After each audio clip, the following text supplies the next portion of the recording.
The world number 7 will be targeting her second title of 2019 on Saturday.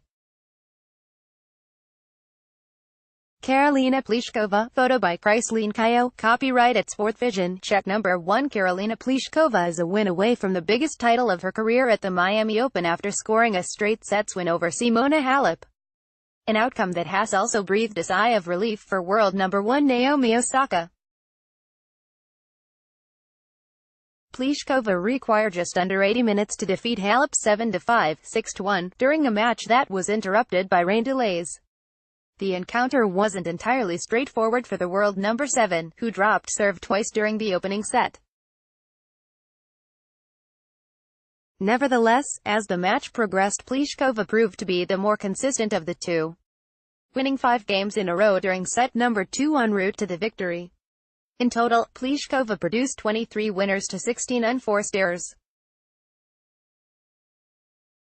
"I think I played great the second set. Of course I think Halep could maybe do a little bit better," she said.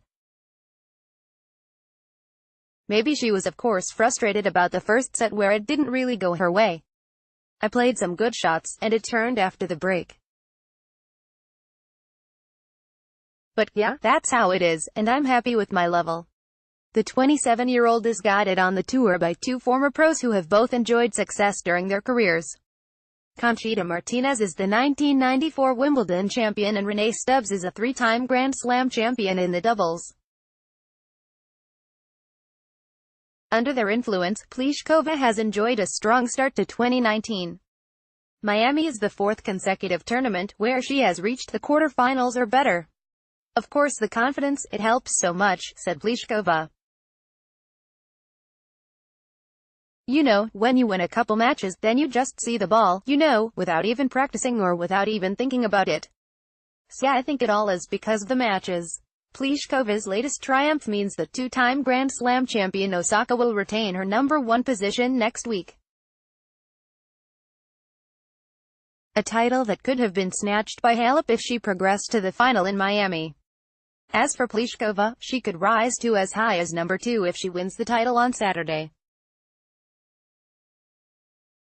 Standing in the way of her first-ever Premier mandatory title will be Barty. The 22-year-old Australian has secured her debut in the world's top 10 next week following her run in Miami. On Thursday she dropped only 6 games during her 6-3, 6-3 win over Annette Kontaveit, becoming the first player from her country, man or woman, to reach the final of the tournament. "We have had a few really good matches in the past," Barty said of facing Pliskova. "I think it's split pretty evenly, actually. I played her most recently in the US Open in another big match. There wasn't much in that either. I think either way I get to go out there and try and play my brand of tennis, which is probably the most important thing for either matchup." The women's final will take place on Saturday. At stake will be 1,000 ranking points for the winner, as well as $1,354,010 in prize money. It will be a clash between the veteran and the rising star in the semifinals of the Miami Open. Roger Federer, photo by Karolina Pliskova, copyright at Sport Vision. On a day where the rain wreaked havoc, Roger Federer kept his momentum going with a straightforward 6-4, 6-0 win over Kevin Anderson. The 20-time Grand Slam champion took to the court much later than expected due to Mother Nature, but experienced little difficulty throughout his quarterfinal match, taking on Anderson, who recently missed 9 weeks of the tour due to an elbow injury. Federer broke his opponent 5 times as he claimed 80% of his first service points, avenging his loss to the South African at last year's Wimbledon Championships.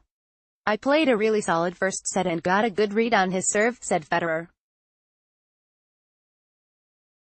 "It was tough because I know he keeps going and if you get passive you need to come up with a good passing shot. Maybe I got a bit lucky at the end, but I am just pleased to get through."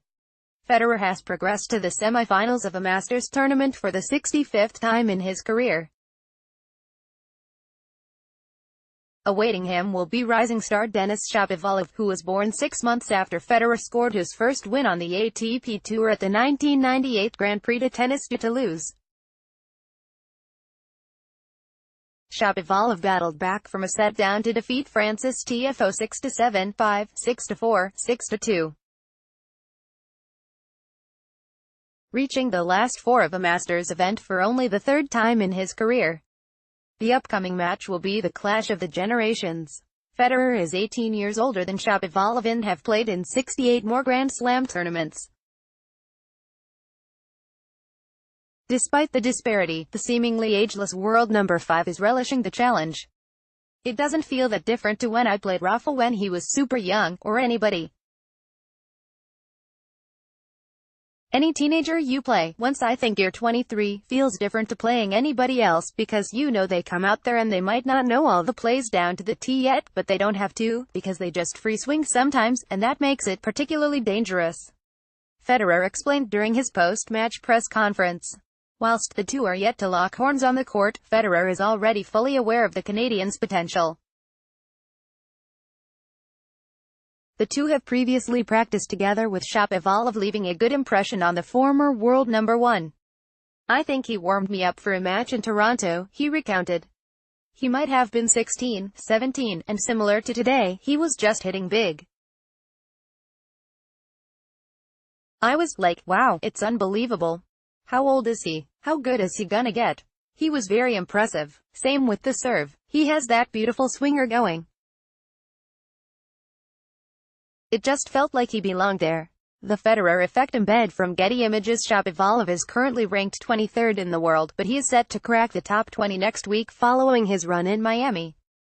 The 19-year-old is yet to win an ATP title, but he is the second youngest top 100 player after compatriot Felix Auger-Aliassime.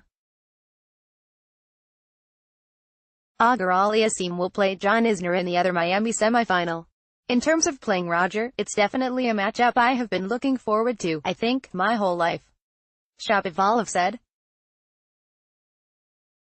It's going to be a dream come true to play him in such a big event over here, and the stakes are so high. Semi-final match of a Masters 1000 against your idol. It's just a dream come true. Growing up, Shapovalov said the 37-year-old was one of the players that he would mold his tennis after. Citing the one-handed backhand of the Swiss player as one of his biggest inspirations. I was always looking at his backhand, the way he hits it. I always tried to kind of copy him. Really just build my game and play like he does. The world number 23 explained. Aggressive, coming in. He was always not afraid to kind of go for his shots and close the point at the net. I feel like that just watching him do that so much kind of built my personality on the court, and I try to do the same. Federer isn't the only one who inspired the rising star. Shapovalov also said he used to study Novak Djokovic's return game and Rafael Nadal's fighting spirit. I feel like those three guys have helped me learn so much in the game. It's three great guys to kind of look up to when you're young.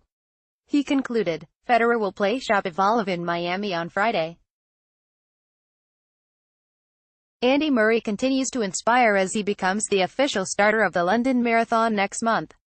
Andy Murray, at Queen's Tennis, Twitter. Andy Murray is set to inspire thousands of more people next month as he has been named the official starter at the London Marathon. The 31-year-old Brit, who is currently recovering from hip resurfacing surgery, will take over from the Queen as the race starter of the London Marathon next month. Speaking on the news, Murray claimed it was an honor to be the race starter as he looks to inspire more people in the race. It's an honor to be asked to start the London Marathon. Murray explained. It's such an amazing race that means so much to so many people. It raises millions each year for charity and helps inspire people to get active. I have nothing but admiration for everyone who runs. I may even run it myself one day.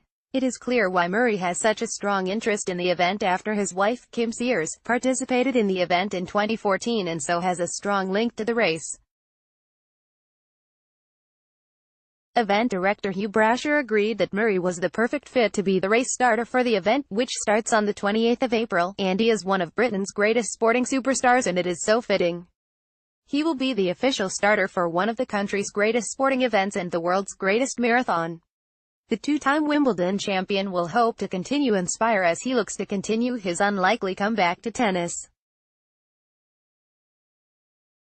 It looked like he was on the verge of retiring at the Australian Open this year, but has recently said that he doesn't know what his future holds.